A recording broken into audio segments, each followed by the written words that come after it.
Hi and welcome, and if you've seen anything on this channel before, welcome back.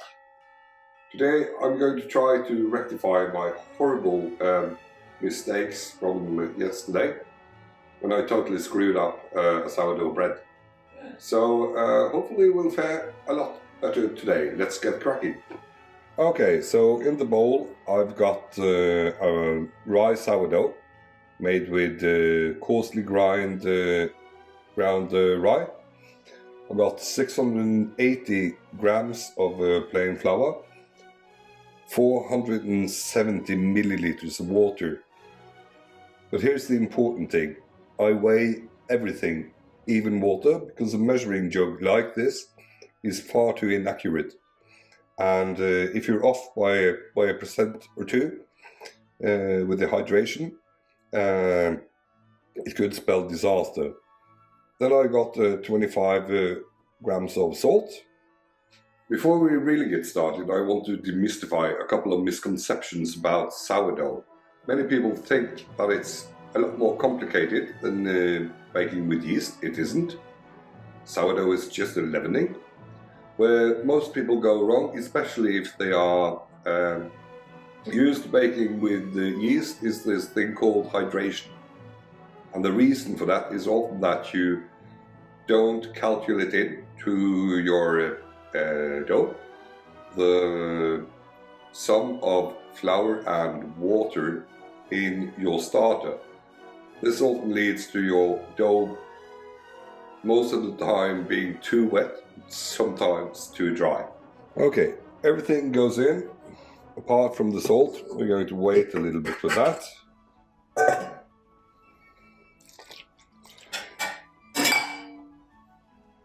And we're just going to give this a quick mix. Right, we just mix this for, I don't know, about a minute. And we're going to leave this for an hour's time. This will help the water hydrate the flour and for the gluten to start developing. Important when you're baking with sourdough is that you wait a little while with the salt. Salt and leaveners like yeast and sourdough aren't particularly friends. So we want to give the sourdough a slight head start. However, salt is very important for the gluten development. So after this has been standing covered for an hour, we're going to add the salt and then start the mixing process. Okay, it's been about an hour or so for the autolysis process to get started. And now we're going to add the salt and start mixing. We're going to start on slow speed, let it run for about 5 to 8 minutes depending, and then we're going to start to speed up. The reason for this is to let the gluten start developing slowly. If you start at full speed straight off, you are most probably going to ruin your dough.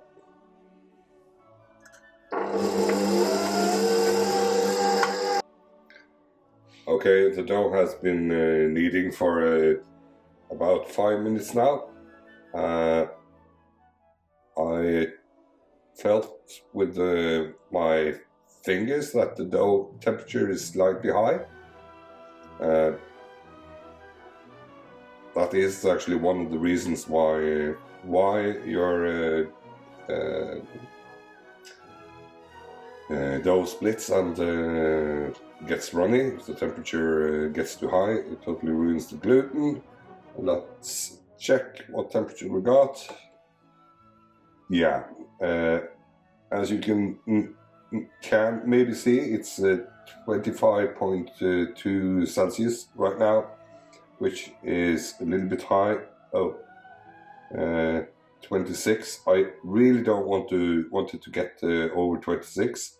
So what I'm going to do is let the dough rest for for a while. Hopefully the temperature will go down a little bit, and what will happen no matter what is that the gluten will continue to build naturally. There are basically two ways you can build gluten into dough, like they did in the old-fashioned time, with very little what you call mechanical stress to the dough, using more time with a lot of resting, stretching and folding.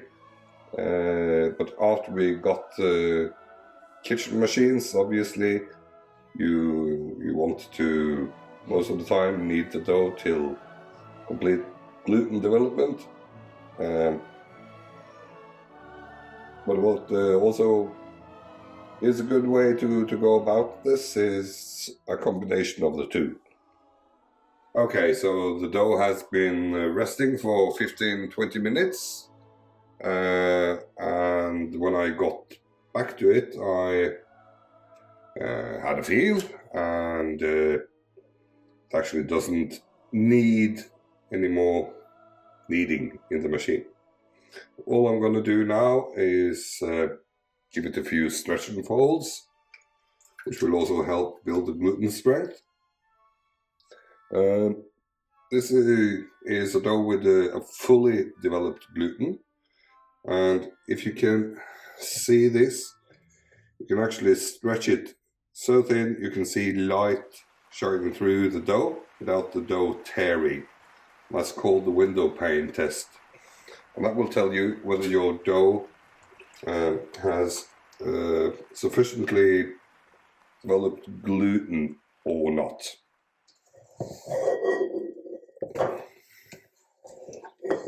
So lift from the bottom, turn a quarter of the way around, and just repeat that a couple of times.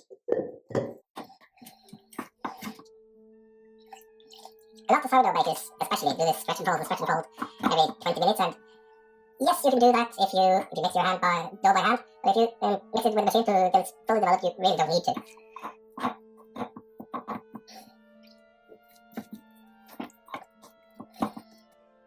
So this is all I'm going to do now. I'm going to let this bulk ferment for about maybe 2 hours. I'm not too preoccupied with a lot of rise in the bulk fermentation. Most of the rise is going to come after the shaping. Okay, so the dough has been bulk fermenting for about a couple of hours. I think that anything from about 30% rise during bulk fermentation is adequate. It's actually risen quite a lot more than that. So the dough has just about doubled in a couple of hours, which is amazing. I really do like this starter. Next up, we're going to get it out of that bowl and start pre-shaping. Lightly sprinkle your work surface.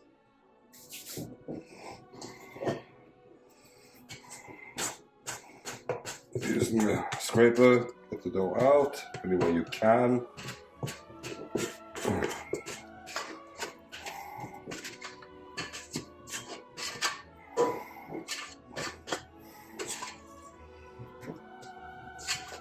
Now this dough should be about 1500 grams.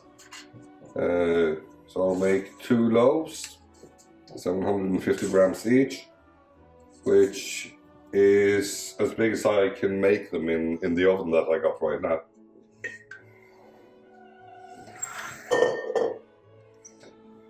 Let's get this together. Quick, light, but firm movements. A little bit more flour on the surface here. You really don't want to use too much flour, but obviously you have to use some.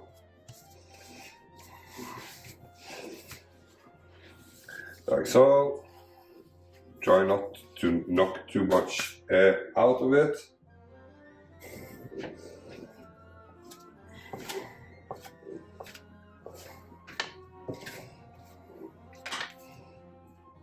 A little bit of flour on that plate there.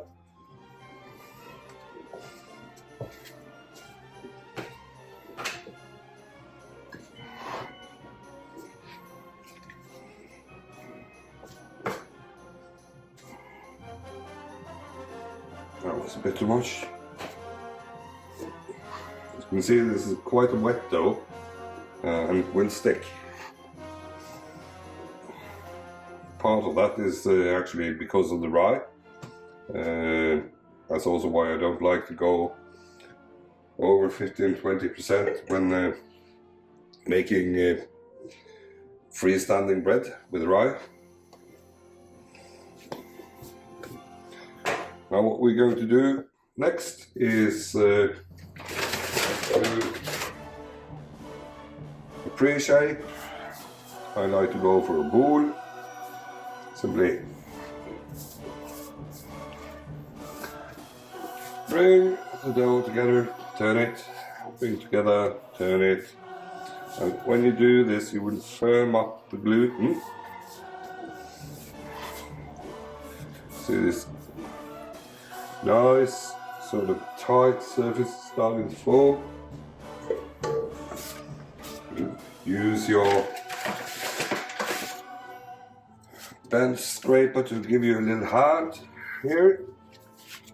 Get that nice and tight, keep the air in. As you can see, I hardly use any flour at all on the surface where I'm shaping the bread, because you wanted to sort of have some resistance when you're tightening up the gluten.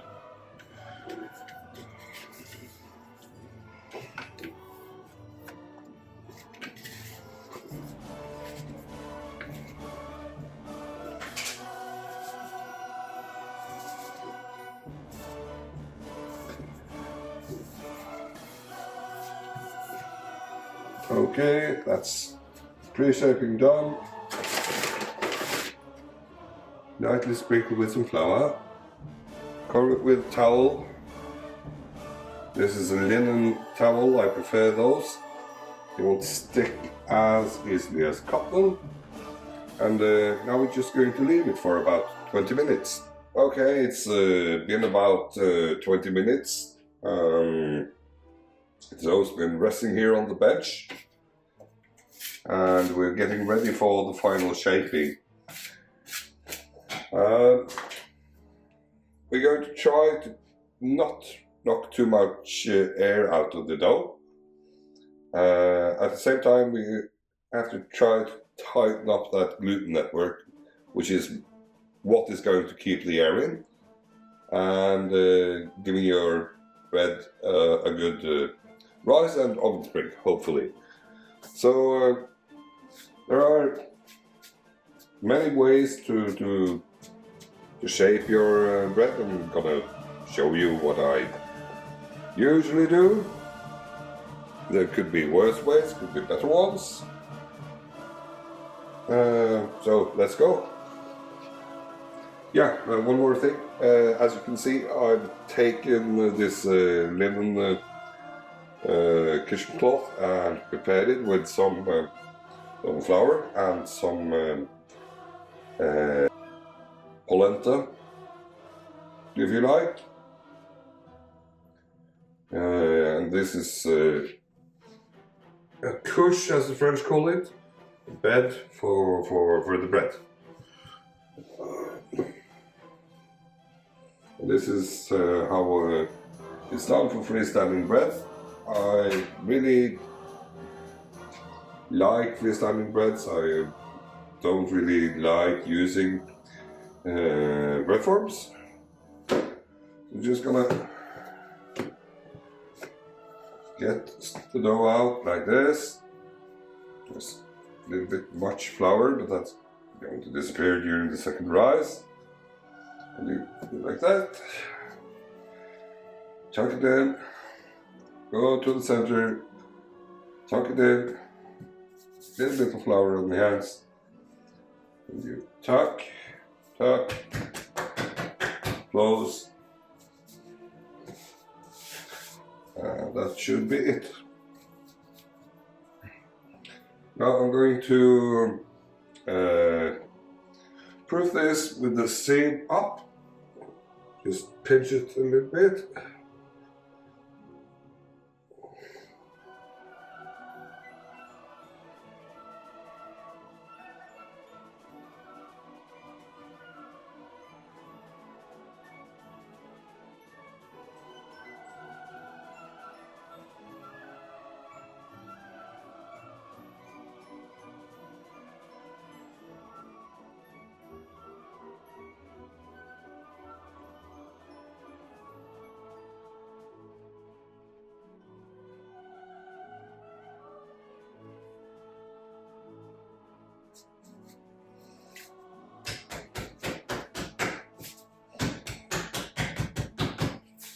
Oh, I'm out of practice. But it's gonna be okay. After all, it's country style loaf. And it's homemade. Doesn't always need to look professional.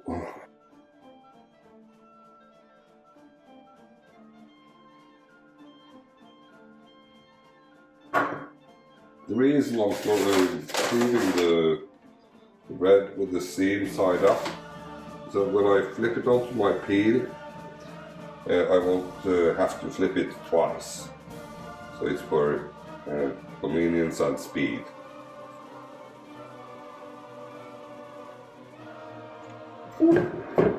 Just gonna put this here to help keep the bread in place. Now what we want to see is that the volume just about doubles. Okay, so the bread will be rising for quite some time. How long? I don't know. The starter is quite active. On the other hand, the ambient temperature in the room is quite low.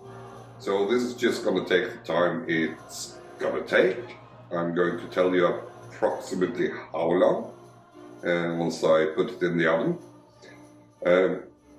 As you can see, I'm covered in flour. One of the perks with baking, you get to play around a little bit.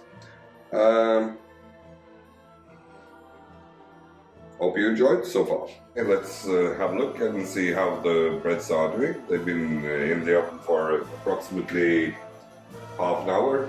After 10 minutes I opened the oven to let the steam out. Right.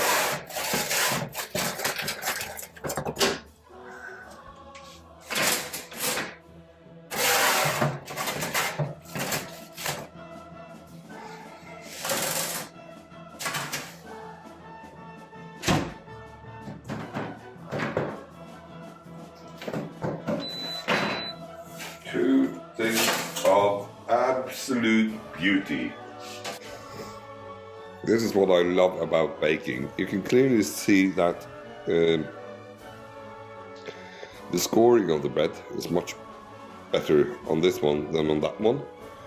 I obviously scored too shallow from here to here, and the bread split that way. And that's one of the things I really do love about baking. You can always get better. You can get better at the kneading process. You can get better at the shaping process. You can get better at judging the proofing of the dough, the scoring. It's just a never-ending journey, really. Next time I'll be baking, I'll be doing focaccia, also with sourdough, and I'll also be explaining a different approach that will give you a fairly similar result. Okay, let's see what we got.